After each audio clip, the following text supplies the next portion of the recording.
Hey, what's up? I'm Vanessa Silberman. Welcome back to Do It Yourself Motherfucker on V13.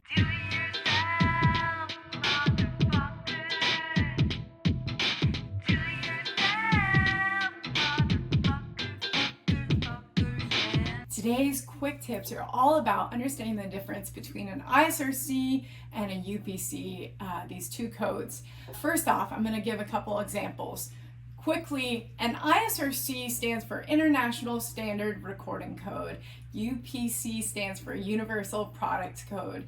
I'm going to give you a couple scenarios. So really, UPC is all about, you could think of it as like a present. Someone once described this to me. Think about the UPC is your box, your gift, your present. And inside are your songs, the ISRCs. They're assigned to each song. So every time you put out a release, a single, an EP, or an album, that is assigned a UPC, typically from your digital distribution, or you can also buy UPC codes like the barcodes. I'm gonna give you an example using an ISRC scenario.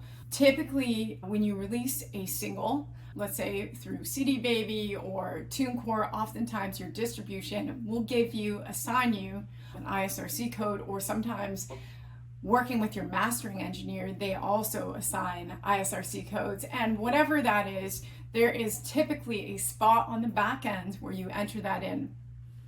So let's say, going back to the first example I was starting to talk about, is song A, your single, is released, and then later on you take that same song and you put it on your EP. You can then later on, when you are entering in all your information for your EP, use that same ISRC code for that particular song, as long as it's not altered and it's not a different version. And the good thing about doing this is, let's say you got a lot of streams online for that song A, you want those to accumulate and continue on your EP, and then later on your album, as long as it's the same version.